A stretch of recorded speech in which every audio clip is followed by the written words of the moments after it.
M P سی system جو ہے اس کے اوپر کسٹمر کا جو رول چینج ہوا ہے اس کی وجہ سے بھی بہت زیادہ امپیکٹ آیا ہے، بہت زیادہ انفلوئنس ہوا ہے. کسٹمر کا رول کس طرح چینج ہوا ہے؟ کسٹمر کی ڈیمانڈ بہت زیادہ انکریز ہو گئی ہے. وین آئی سے کہ ڈیمانڈ انکریز ہو گئی ہے، یہ مطلب نہیں ہے کہ کوانٹٹی انکریز ہو گئی ہے، بلکہ ورائٹی وہ بہت زیادہ چاہتے ہیں کہ پروڈکٹ ٹائپ کی.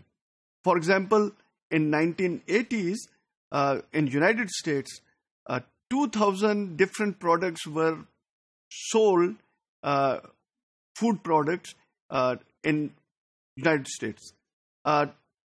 جبکہ within 10 years this number increased to 18,000 different products. اس کا مطلب ہے کہ 10 سال کے اندر کسٹمر کی جو ریکوائرمنٹ ہے وہ ٹریمنڈسلی چینج ہو گئی اور انہوں نے لارج ورائٹی مانگنی شروع کر دی کہ ان کے پاس چوائس بہت زیادہ ہو جس میں سے وہ سلیکٹ کریں.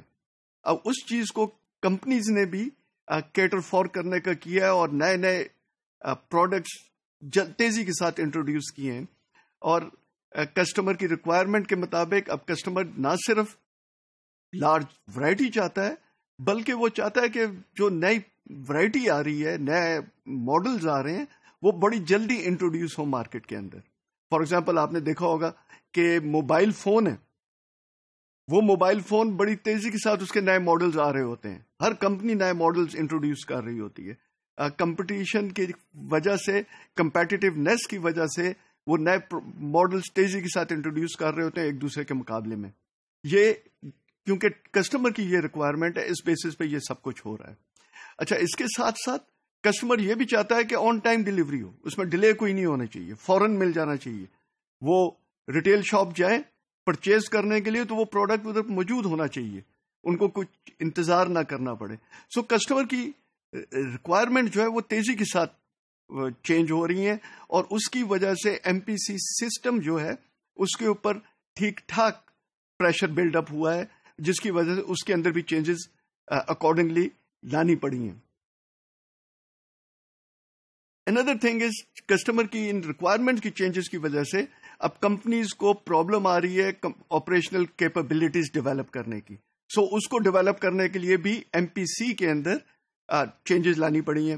اب آپریشنل کیپبلٹیز ڈیولپ کرنے کا مطلب ہے کہ انوینٹری جو ہے وہ ریڈیوس ہو، کیونکہ کاسٹ کٹنگ کرنی ہے. کسٹمر چاہتا ہے کہ اس کی جو پرائس ہے وہ کم ہو، اس کو اتنی مہنگی چیز نہ ملے لیکن ہائی کوالٹی مانگ رہا ہے، تو اس کے اندر ان کو انوینٹری کم کرنی ہے. اس کے لیے ان کو مینوفیکچرنگ پروسیسز امپروو کرنے ہیں کہ جس کے اندر ان کی کوالٹی جو ہے وہ پروڈکٹ کی بہترین کوالٹی اور ڈیفیکٹ کوئی نہ ہو. اسی طرح آپریشنل کیپبلٹیز، ہیومن ریسورس، اس کو اسکل اس کے ڈیولپ ہونے چاہیے، ملٹی اسکل ورکرز ہونے چاہیے. وہ کہاں آپریٹ کریں، فیسلٹیز مینوفیکچرنگ کہاں ہو. اب فیسلٹیز دو ٹائپ کی ہوتی ہیں، storage facility and manufacturing facility. تو وہ کہاں لوکیٹ ہوں اور یہ ورکرز کہاں ہو اور کون سے پروڈکٹس کہاں پروڈیوس ہو اور انوینٹریز کہاں رکھی جائے.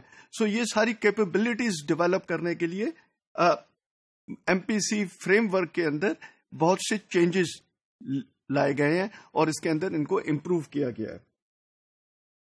اسی طرح رول آئی ٹی کا بھی جو بہت چینج ہوا ہے.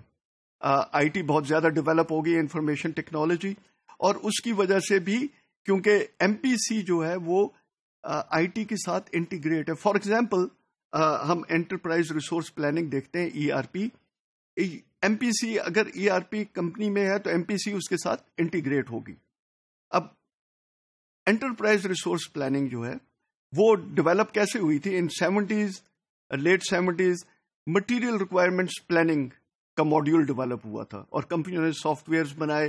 مٹیریل ریکوائرمنٹس پلاننگ صرف مٹیریل کو اس کے پلاننگ اور اس کی فلو کو وہ ہینڈل کر رہا تھا. Then they added some modules and they call it manufacturing resource planning which is MRP2.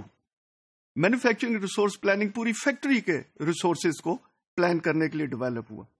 اس کے بعد کمپنیز نے اس کے اندر اور ماڈیولز ایڈ کیے اور اس کو انٹرپرائز ریسورس پلاننگ بنا دیا، جس کے اندر اب ہیومن ریسورس مینجمنٹ اور بہت کچھ چیزیں انکلوڈ ہو گئی ہیں.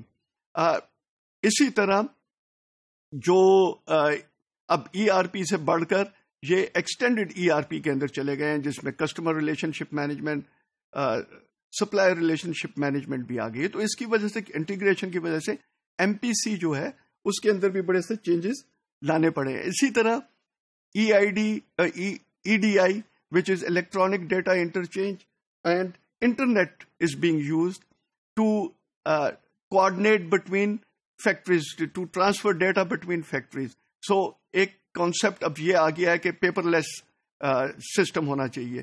تو اب انٹرنیٹ کے ذریعے کوآرڈینیشن ہوتی ہے، آرڈرز پلیس ہوتے ہیں with the suppliers and with the customers.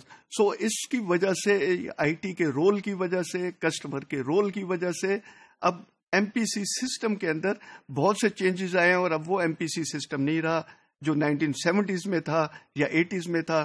اب بہت زیادہ چینج آ گیا اور اس کے اندر بہت زیادہ امپروومنٹ آ گئی ہے.